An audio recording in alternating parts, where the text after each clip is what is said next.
नमस्कार साथियों, आप सभी का स्वागत है आपके अपने YouTube channel GK concept lovers में। दोस्तों, आप सभी के द्वारा अनुरोध किया गया था कि मेरे द्वारा जो सुपर टेट परीक्षा है, यूपी टेट और सी टेट परीक्षाओं से संबंधित जो सामग्री है वह आप तक पहुंचाई जाए। उसी के क्रम में आज हम बात करेंगे शिक्षण विधियों से संबंधित कुछ महत्वपूर्ण प्रश्नों के बारे में।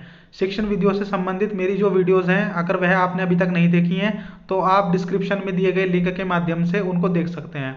और मैं आपको यह बता दूं कि आपकी जो प्राचीन भारत सीरीज है वह भी जारी रहेगी। दोस्तों, मेरे द्वारा 2 बार सुपर टेट परीक्षा उत्तीर्ण की जा चुकी है और मैं एक वर्तमान में कार्यरत सहायक अध्यापक हूं, अतः मेरे जो अनुभव है वह आपके लिए महत्वपूर्ण रहेंगे। दोस्तों, जो हमारा पाठ्यक्रम है वह बहुत अधिक विस्तृत है। सहायक शिक्षक भर्ती परीक्षा में आप जानते हैं कि कई विषय जो हैं वह आते हैं, करीब 8 से 10 विषय हमारे लिए महत्वपूर्ण हो जाते हैं। इसलिए कुछ जो विषय हैं वह अन्य विषयों से ज़्यादा अधिक महत्वपूर्ण होते हैं, जैसे कि सामान्य ज्ञान, गणित। तो दोस्तों, मैं आपको यह सलाह दूंगा कि जो विषय आपके लिए कमज़ोर हैं अथवा जो विषय अधिक समय लेते हैं उन विषयों की तैयारी आप अभी से प्रारंभ कर दें, क्योंकि अभी आपकी शिक्षक भर्ती परीक्षा होने में समय है। तो दोस्तों, आप यह तैयारी मेरे द्वारा जो चैनल है उससे जुड़कर भी कर सकते हैं। आप अपने विचार और सवाल जो है वह हम टेलीग्राम चैनल के माध्यम से मुझ तक पूछ सकते हैं। तो दोस्तों, शिक्षण विधियों से संबंधित आज का हमारा पहला प्रश्न है कि डाल्टन विधि का प्रवर्तक कौन था। आपके सामने यहाँ पर 4 ऑप्शन दिए गए हैं, आप वीडियो को पॉज करके अपना उत्तर लिख सकते हैं। दोस्तों, इसका जो सही विकल्प है वह है हमारा विकल्प नंबर 2, एलन पारखस्ट। एलन पारखस्ट के द्वारा ही डाल्टन विधि की शुरुआत की गई थी। इसके बाद हम देखते हैं प्रश्न नंबर 2 के बारे में, जो कि है कि डाल्टन विधि का क्या अर्थ है। इसके लिए भी आपके सामने 4 विकल्प दिए गए हैं। विकल्प 1, बच्चों का बगीचा। विकल्प 2, बच्चों को प्रश्नों के उत्तर हल करने के लिए देना। विकल्प 3, बच्चों को स्वतंत्र छोड़ना। और विकल्प 4, बच्चे को उनकी कार्य क्षमताओं के अनुसार बांटना। आप सभी पुनः वीडियो पॉज करके अपना आंसर लिख सकते हैं। इसका जो सही आंसर है वह है विकल्प नंबर 4, बच्चों को उनकी कार्य क्षमता के अनुसार कार्य बांटना।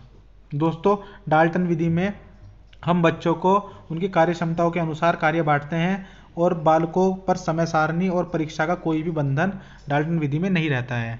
इसके बाद बात करते हैं किंडरगार्टन शब्द किस भाषा में प्रयुक्त होता है।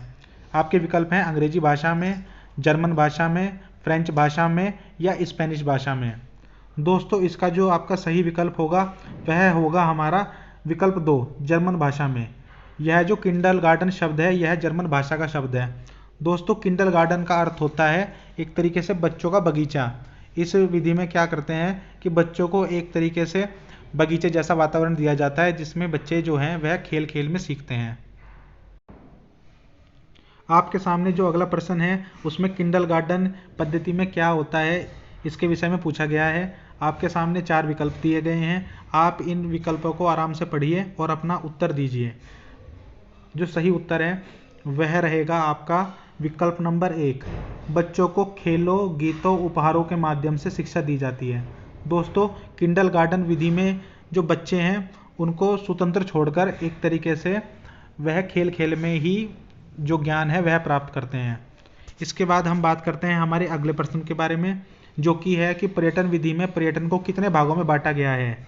दोस्तों, अगर आपको इसका जवाब मालूम है तो आप इसका जवाब लिखिए।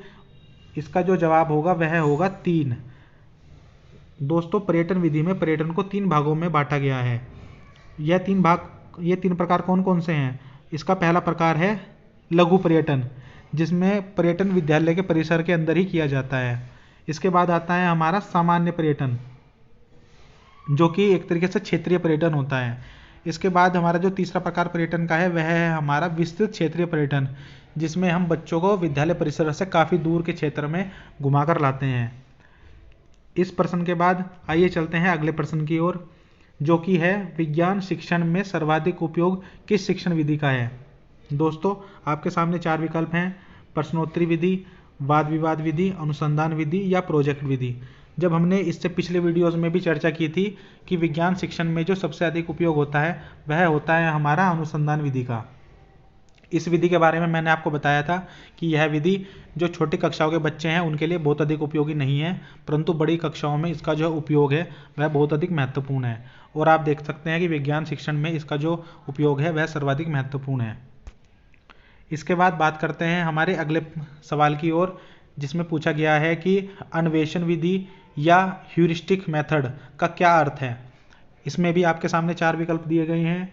पहला है खेल के लिए प्रेरित करना, विकल्प नंबर 2 कल्पना के लिए खुला छोड़ना, विकल्प नंबर 3 खोज के लिए प्रेरित करना और विकल्प नंबर 4 निरीक्षण के लिए प्रेरित करना।